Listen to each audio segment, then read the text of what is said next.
ça m'interpelle parce que yàlla dafa def ma nekk ci système boo xamante ni de sécurité sociale et de mutuelle boo xamante ni damay fay et cetera peut-être que bu amul Sénégal je vais pas leur reprocher ça mais dans un pays en voie d'émergence ñu ni maanaam état bi mi ngi investir le Sénégalais mais lambda mënul génne mais 200 000 mënul fay scanner mënul fay radiomètre thoracique mënul fay les 15 000 parfois mais les 19 000 francs de prise de sang et il va mourir looloo fa am léegi nag bi nga xamante ni dem naa ba affaire yi maanaam dépassé moom et là je vais quand même remercier le gendarme Pouy qui est le secrétaire de Macky Sall moom laa woo 5 jours après comme ça coup de fil anonyme au 33 880 80 laajte le gendarme Pouy mu décroché à 9h wax ak man ba 9h20 il a compris que je suis en détresse mu ne ma le président est dans son bureau je vais lui en parler wax ak Macky le président Macky Sall je m'excuse à 11h tout était réglé. Tout était réglé, c'est-à-dire que là. dañ la delloo xaalis bi nga non pour l'instant on m'a pas remis je parle de l'organisation au niveau de l'hôpital ñu jëlee ma ci contexte yu ñu nekkoon parce que mais à ce moment-là il y avait une inondation l'inondation c'est pas monsieur Daf l'inondation c'est la nature humaine tey fi mu nekk nii man chambre bi ma nekkoon et toutes les chambres contiguës dafa fees dell loolu nag moo ma énervé ma filmer ko. Ouais, je l'ai filmé parce que moi je ne peux pas me permettre nekk dans un pays mais boo xamante ni nous respectons di joxe ay informations yoo xamante ni maanaam. Même si le directeur de l'hôpital a sorti un communiqué peut-être pour weddi loolu nga xamante ne. Non weddiwul. Wow. Je l'ai vu hier. Je l'ai vu mais avant-hier mais avant de sortir je lui dis que moi man reproché wu ma la parce que du yow yaay ñëw di bale suñuy nekk. mais tey bu fekkee ni 3 chambres pendant 3 jours inondé na am na ci ñoo xamante ni ñoo ngi bokk maanaam ci logistique bi ñoo ko war a def donc ñun ñu bàyyi ñu y avait des dames de 60 80 balais et cetera tëdd ci ay éponges yoo xamante ni maanaam tout est mouillé bi nga xamante ni gis naa loolu ma ni non je vais pas accepter ça moi je suis un être humain je suis pas un animal je vais pas accepter ces conditions là. ci la woo le gendarme Pouy a réagi le président de la République a réagi et on nous a mis dans de super bonnes conditions pas seulement moi mais tout le reste cela veut dire que à Dalal Jamm il y a 3 pôles zone verte zone orange zone rouge et zone rouge c'est là où se trouvent tous les covidiens képp koo xamante ni am nga feebar bi foofu nga nekk ñi ñuy faj ak ñi nga xamante ni ils sont en attente s'il y a des gens qui sont en attente c'est la faute à qui c'est la faute à l'État du Sénégal donc tey fu mu nekk nii man dund naa mais ay conditions yoo xamante ni quelque part mais j'avais honte je me suis dit mais moi je suis un privilégié pourquoi je suis un privilégié parce qu'il y a des critères yoo xamante ni xool nañ ko de comorbidité mais et cetera suma taux oxygène mi ngi wàcc man sélectionné nañ ma mais donc la faute à qui je ne cible personne la faute c'est que ñun Sénégal sur la démocratie mais sanitaire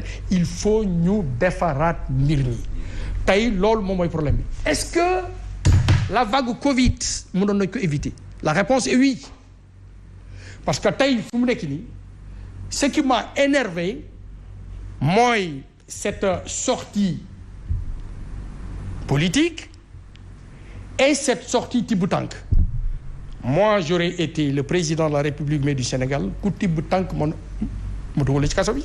Pourquoi?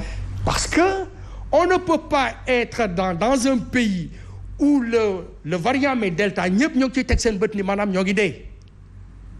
Et puis on fait de la politique politicienne di ci ba ay tànk di ci ba ay costauds. mais loolu est-ce que boobu fekkoon na ñuy wax waxu des variants delta. dinañ ci yow si parce que le variant mais delta. man avant may dugg Sénégal. Docteur ñun boobu ñi nga xamante ne ay journalistes lañu. période bi nga xam ne le président Macky Sall mi ngi dem tournée période bi nga xamante ne yaa ngi wax tibb tànk boobu dégguñu variant delta juste après.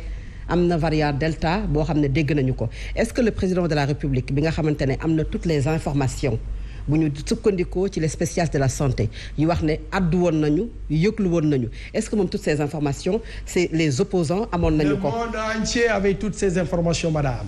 Non, je parle du président. Non, je parle même pas de Macky Sall. Je parle du monde entier. Le variant Delta bi nga xamante ni jóge na maanaam Inde jaar dans tous ces pays tout le monde était au courant ñëppay seetaan mais France 24 ñëppay déglu maanaam Macron ñëppay déglu ce qui se passe mais dans le monde. Donc dire que au Sénégal le président n'a pas parlé non et non. dinañ ñëwaat non. Terminé après ñu. Il y a deux notions. La notion de responsabilité et de culpabilité. Je sais ce que je dis. Ils sont coupables. Qui ils? Macky Sall et Bougane Gueye. Ils sont coupables. Parce que il y a beaucoup de Sénégalais qui ont perdu leur vie. Et moi, j'ai failli partir. Et j'ai 2 enfants. Je ne mérite pas ça.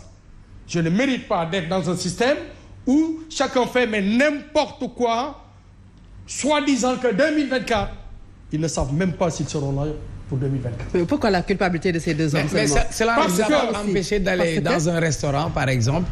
Tout à l'heure, en faisant votre récit, vous avez dit que... J'étais dans un restaurant. Vous êtes allé dans un bain. Parce que moi, j'avais mes 2 vaccins. Donc là, il y a aussi la responsabilité individuelle de l'individu. Je suis à la fois responsable et coupable de mon sort. Il faut être honnête dans la vie. Ça, c'est clair. Dinañ ñëwaat, docteur. Et nga daaneel foofu rapidement pour qu'on passe au professeur, s'il vous plaît. Parce que tey fi mu nekk nii li mu wax dëgg la nous avons une responsabilité mais partagée. Chacun tey fi mu nekk nii man je dois tout faire pour défendre l'autre Sénégalais par rapport à mon comportement. Est-ce que en sortant de Jakaarlo je devais y aller? La réponse est non. Je ne devais pas y aller. Mais lan moo ma réeral parce que j'avais déjà mes 2 vaccins. On m'a fait croire, moi, que j'étais couvert à 80%. C'est ça qu'on m'a fait croire. Malgré les vaccins, vous avez contracté la maladie. C'est ce qui est quand même catastrophique.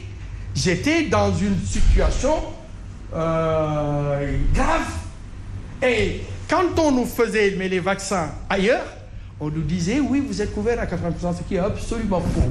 Et j'ai découvert par mes recherches que le monde entier est en train de mentir. Sur quoi? Ce ne sont pas des vaccins, ce sont des tests de recherche scientifique. Ce sont des tests de recherche scientifique, madame. Ce ne sont pas des vaccins. Quand tous ces gens-là ils disent mais c'est des vaccins, on doit les mettre au pilori. Ils ont menti au peuple. Ils nous ont menti. Moi, j'ai eu confiance. J'ai eu confiance. Je les ai écoutés.